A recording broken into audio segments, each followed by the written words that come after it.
예, 오늘 본문 우리 요한복음 21장 우리 1절부터 우리 25절 말씀을 중심으로 신앙의 회복은 어떻게 가능한가?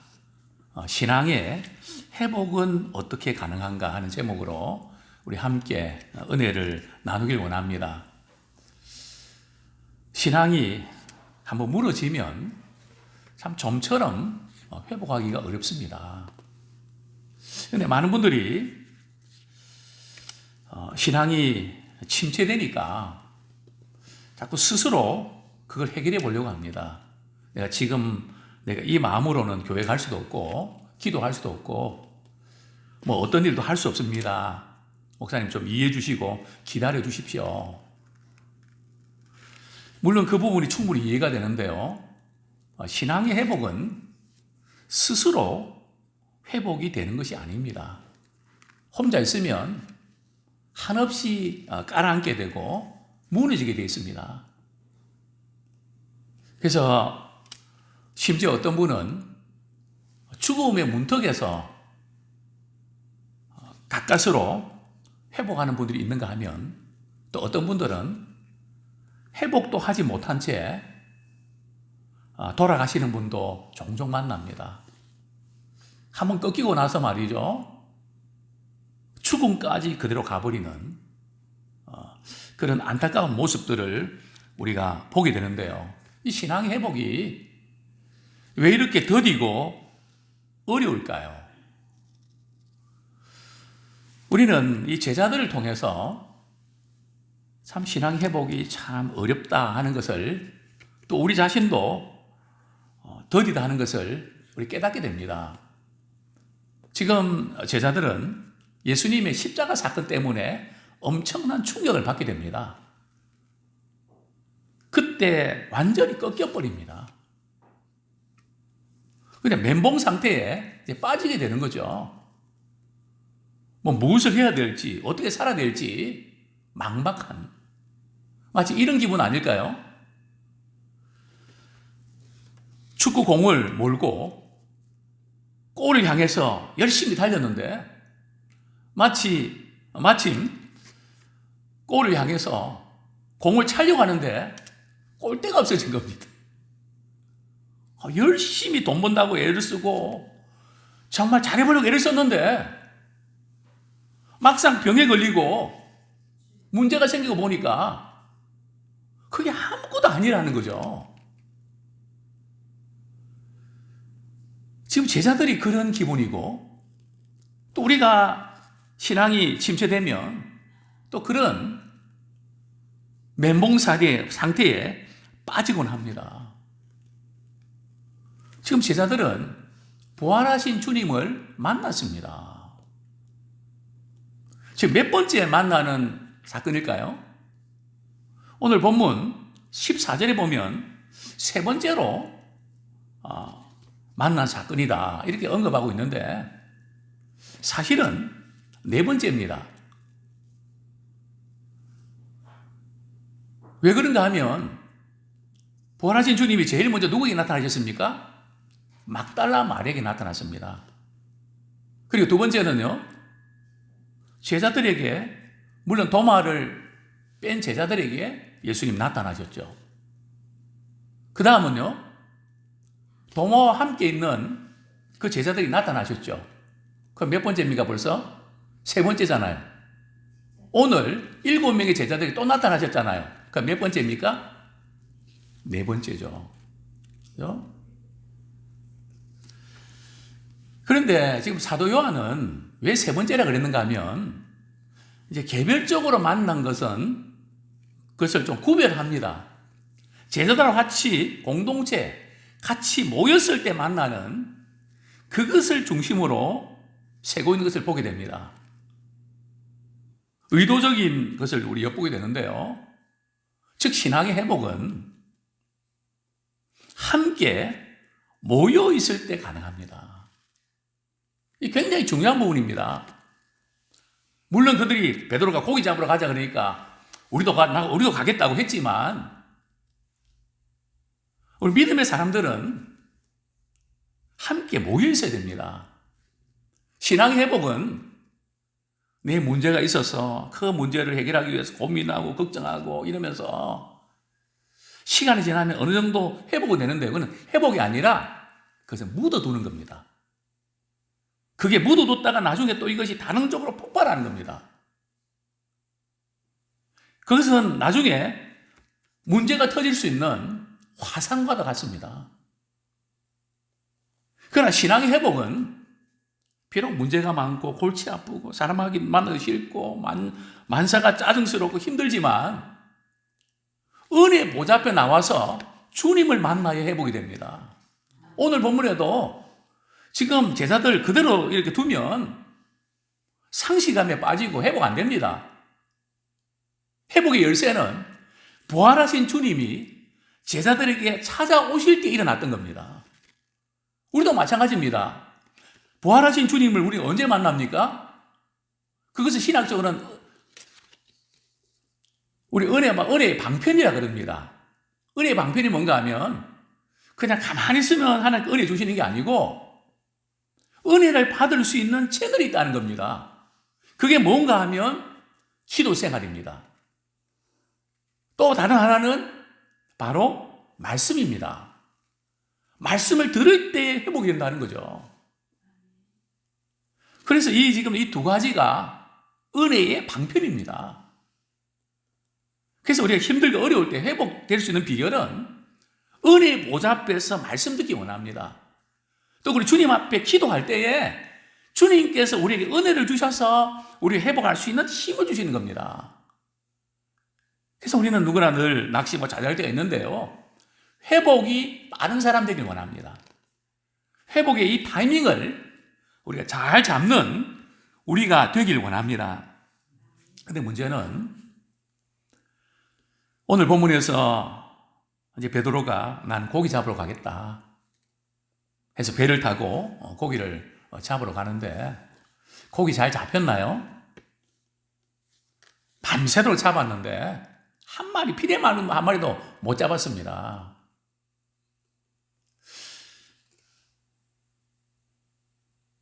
그런데 우리 주님은 그들 곁에 바닷가에 서셨습니다. 그렇지만 제자들은 주님을 알아보지 못합니다. 오늘 이게 우리 모습 아닐까요? 우리는 주님 부활하셨다는 걸 믿습니다. 또 주님을 사랑합니다. 믿으면 천국 가는 것도 믿고 그분은 우리를 살려주신 분을 믿습니다. 그러나 우리의 삶의 현장에서는 부활하신 주님을 알아보지 못합니다. 부활하신 주님이 언제 오셨을까요? 성경에는 언급이 없습니다. 그들이 밤에 고기 잡으러 왔을 때 그때부터 계속 있었다. 아니면 안 잡히는 거 딱 보고 찾아오셨다. 성경에 없죠. 그러나 아마 주님은 계속 그들이 실패하는 모습들을 지켜보시고 서 계셨습니다. 아마 그렇게 계셨을 것입니다. 정말 우리에게 중요한 것은 우리 매일매일 삶의 현장에서 부활하신 주님을 알아보는 자 되길 원합니다. 또 그분을 만나는 자 되길 원합니다. 우리는 주님을 믿는 것으로 우리는 끝나지 말고 우리의 삶의 현장 속에서 주님이 함께 하심을 경험하는 자 되길 원합니다.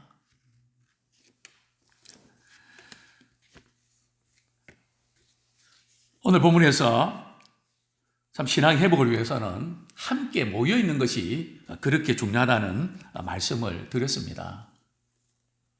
사람은 홀로 떨어져 있으면요, 존재 가치와 목적을 상실합니다. 내가 왜 사는지. 아마 우리 부모님도 마찬가지일 겁니다. 아침에 일어나기 힘들고 몸도 아프고 혼자는 못 일어날 겁니다. 그래도 직장을 가야 되고 남편, 아이들 밥도 해줘야 되고 그것을 해야 하기 때문에 수술이고 일어나는 겁니다. 이전에 이재원 집사님이 성령 컨퍼런스 갔을 때에 이런 말씀 하셨습니다. 집사님은 참 잠이 별로 없으신 것 같아요. 좀 더 주무시죠. 목사님, 제가 왜 잠을 깊이 안 자고 일찍 일어나는지 아십니까? 이유는 딱 한 가지입니다. 잠을 깊이 자면 영원히 잠들 것 같아서 저는 일찍 일어나고 눈 뜨면 바로 일어납니다. 아무 일이 없고 아무 소망이 없고 아무도 나를 필요하지 않고 아무도 나를 불러주지 않고 아무도 나를 찾아오지 않을 때에 사람은 한없이 깔아앉게 됩니다. 목회자님 저도 그렇고 우리 장로님, 권사님 저희도 마찬가지 아닙니까? 때로는 우리 저녁 기도에 오늘 좀 쉬고 싶다, 좀 자고 싶다, 그런 마음 듭니까? 안 듭니까? 들죠. 저도 드는데 오늘은 좀 쉬고 싶다. 그리고 머리를 만져보면 열도 더 많이 나는 것 같아요. 느낌상. 그래도 이 사명 지켜야 된다. 그리고 와서 예배드리고 나면 또 거뜬해지고 또 새로운 일을 시작하는 거 아닙니까? 강해서가 아니라, 아픈 데가 없어서가 아니라, 주님께서 우리에게 주시는 그 은혜 안에서 회복시켜 주시기 때문에 우리는 오늘도 내일도 앞으로도 살아가게 될 줄로 믿습니다. 정말 주님의 찾아오심은 회복의 시작이었습니다. 참 주님은 교회만 찾아오신 것이 아니라 삶의 현장에도 찾아오십니다. 가정에도 찾아오십니다. 직장에도 찾아오십니다. 일을 해도 너무 이렇게 잘 안 되고 장사도 안 되고 돈도 안 되고 빈 건물의 현장에 우리 주님은 찾아오십니다. 근데 이상하게 이날 밤은 고기가 정말 한 마리도 잡히지 않습니다. 예수께서 그들을 부르시면서 얘들아 고기가 있냐? 없습니다. 예수께서 그들에게 말씀하십니다. 그물을 배 오른편에 던지라. 그렇게만 말씀하신 게 아니에요. 우리 한번 볼까요? 우리 6절 말씀 같이 한번 읽겠습니다. 시작. 이르시되 그물을 배 오른편에 던지라. 그리하면 잡으리라 하시니 이에 던졌더니 물고기가 많아 그물을 들 수 없더라. 자, 배 오른편에 던져라. 그리하면 잡으리라. 우리는 물고기를 잡는 거기에 관심이 많습니다. 물론 중요하죠. 돈을 더 많이 벌어야 또 우리가 할 수 있는 것도 많아지니까요. 그래 중요한 것은 내 스스로 노력하고 내 방식대로 해서 성공하는 것이 아니라 적어도 우리 그리스도인들은 세상적인 어떤 기술이나 능력도 많아야 되지만 배후에 주님이 공급해 주시는 힘이 있어야 됩니다. 주님의 간섭하심이 있어야 됩니다. 주님의 간섭하심대로 했더니 주님이 이렇게 하셨습니다. 사실 우리 신앙생활은 우리가 애쓰고 노력하지만 결정적인 순간은 주님이 하십니다. 이걸 우리가 아셔야 돼요. 그래서 우리가 애쓰고 다 그렇게 될 것 같지만 고기를 잡을 수 있는 장소도 알고 시간도 알고 안 되는 게 없을 것 같지만 우리 인생은 녹록지 않습니다. 그때 주님께서 결정적으로 우리를 살려주시고 결정적으로 그 가운데서 우리를 일으켜주시고 그래서 우리가 여기까지 올 수 있었던 것을 우리는 알고 있습니다.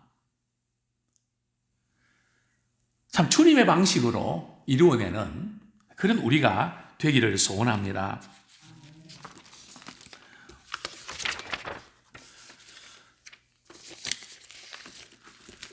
정말 그렇습니다. 지금 제자들이 그물을 그렇게 던졌을 때 어떤 일이 벌어졌습니까? 그물이 찢어질 정도로, 누가복음에 보면은 공생의 초기에 비슷한 장면이 나오거든요. 그때는 그물이 찢어졌습니다. 그러나 오늘 본문에는 그물이 찢어질 것 같은데 안 찢어지고 몇 마리입니까? 153마리. 잡혔죠.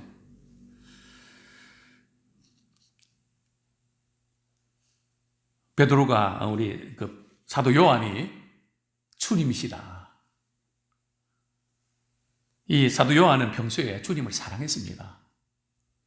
평소에 주님을 사랑하는 사람이 실패의 현장 속에서도 주님이 보입니다. 그러니까 베드로가 말이죠. 주님이라는 말을 듣고 다이빙을 합니다. 바닷가까지 90m 되는데요. 왜냐하면 고기 끌고 오려면 시간 걸리거든요. 하여튼 베드로의 급한 성격 영적히 보입니다. 주님을 만나고 싶은 그런 그 모습. 자, 이제 우리 주님께서 제자들의 삶의 현장에 간섭하시는데요. 고기 잡는 일에도 간섭하시고 뿐만 아니고요. 아침 식사를 준비를 해주시는데 우리 9절부터 이렇게 보면 육지에 올라보니 숯불이 있는데 그 위에 생선이 놓였고 떡도 있더라. 그 바리새인 이 아침 일교차 시임에서 춥습니다. 밤새도록 고기가 안 잡히니 더 추웠겠죠. 참 허탈한 데다가 상실감에다가 추위에다가, 그런데 예수님께서 그들 위해서 숯불을 올려놓으시고 생선 냄새가 코를 찌릅니다. 그리고 빵도 구우십니다. 예수님께서 제자들에게 그래, 내 말 안 듣고 너희들 마음대로 그렇게 하니까 된 일이 없지. 회개. 신앙생활 그렇게 해서 되겠어? 그렇게 야단치고 책망하신 게 아닙니다. 이 회복은 책망으로 되는 것이 아니라 사랑으로의 감동이 필요합니다. 숯불구이 해놓으시고요. 지금 잡은 생선도 좀 가져와라. 예수님께서 좀 이렇게 준비를 이렇게 하셨는데요. 좀 모자라서 그럴까요? 아니면 제자들이 기분이 너무 좋아서 많이 먹어서 그럴까요? 그것도 아닙니다. 지금 잡은 생선 좀 가져오라는 것은 말이죠. 말씀에 순종할 때에 주님 시키는 대로 하니까 어떤 일이 벌어졌는지를 그들로 하여금 확인시켜 주시고 너무 위축된 그들이 자신감을 갖기를 원했던 겁니다. 주님은 제자들에게서 그 감동적인 그 순간을 보기를 원하셨던 겁니다. 오늘 우리 젊은이들 말로 완전 감동입니다. 또 13절에 보면 예수님께서 말이죠. 야, 너희들 알아서 떡하고 고기 알아서 먹어. 알겠지? 이렇게 끝난 게 아니라 예수님이 서빙까지 하십니다. 13절 같이 읽겠습니다. 시작. 예수께서 가셔서 떡을 가져다가 그들에게 주시고 생선도 그와 같이 하시니라. 서빙까지 하시는데 완전 감동입니다. 그리고 이제 식사를 하고 서로 친밀감을 갖고 마음이 열린 후에 예수님께서는 베드로에게 사명을 주십니다. 회복은 주님이 찾아오셔서 만나야 됩니다. 또 주님이 우리 삶 속에서 챙겨주시는 그 주님의 사랑의 감동을 먹어야 됩니다. 최고의 회복은 주님께서 내게 사명을 맡기시는 일입니다. 사명을 맡기시는 겁니다. 즉 언제 회복이 되는가? 주님의 일을 다시 할 때입니다. 시험에 들고 침체되는 분들의 특징이 있습니다. 하나씩 주님의 일을 다 놓아버리는 분들은 침체가 빨리 옵니다. 거의 대부분 완전히 넉다운이 됩니다. 진정한 회복은 주님이 기뻐하신 일을 주님을 사랑하는 마음으로 하는 것입니다. 주님이 베드로에게 요구하신 것 딱 한 가지. 내가 나를 사랑하느냐? 무슨 의미일까요? 내가 너의 죄 때문에 십자가에 못 박혀 죽고 생명을 내주게 너를 사랑하는 거 믿냐? 그래서 너희 제가 산받는 거 믿냐? 우리 그 의미만 있는 게 아니고요. 내가 나를 사랑하느냐 하는 그 의미 속에는 앞으로 너의 삶을 내가 책임져 주실 것을 믿느냐? 그 의미가 내포되어 있는 겁니다. 그래서 우리는 다른 어떤 것보다 주님을 사랑하는 마음으로 우리에게 맡기신 일들 숨질 때까지 뭐 내가 은퇴가 되고 나이가 많고가 아니고요. 숨 끊어질 때까지 주님이 내게 맡겨준 사명 감당하는 자 되길 원합니다. 은퇴까지 얼마 남았는데 그 카운트다운 할 것도 없고요. 숨질 때가 은퇴 날입니다. 우리가 사명이 있을 때 그는 회복됩니다. 자, 마지막으로 우리 한 가지만 더 말씀드리고 말씀 뵙겠습니다. 예수님께서 베드로에게 앞으로 그가 어떻게 될지 말씀하셨습니다.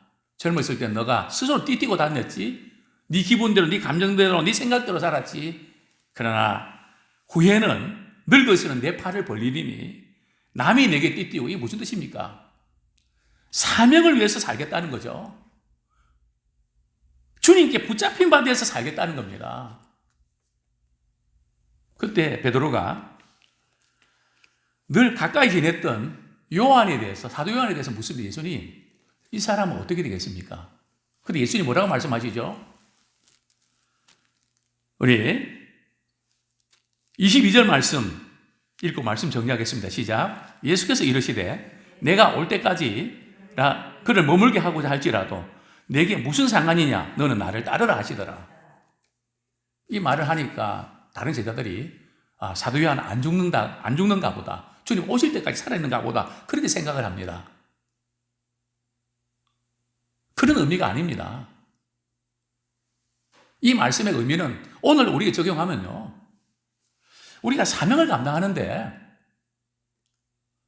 누구 때문에 시험 들어서, 누구 때문에 마음이 안 들어서 거기에 영향을 받지 말라는 겁니다. 예? 내게 주신 사명을 남들이 어떻게 하든지, 뭐 직분자도가 그러는데, 목회자도 그러는데, 누가 그러는데, 그런데 신경 쓰지 말고 주님께서 내게 맡기신 사명만을 감당하기 위해서 올인하라는 겁니다.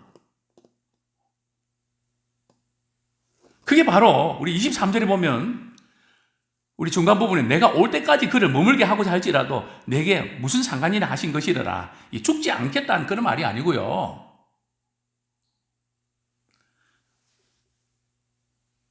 너에게 주어진 사명만 잘 감당하지. 뭐 누가 어떤 때, 뭐 누구도 그런데 신경 쓰지 말고 거기에 영향받지 말고 내게 주신 사명 죽도록 충성해라. 그 맡겨진 사명을 잘 감당하다가 주님 앞에 칭찬받는 우리 믿음의 일꾼 되기를 축원합니다.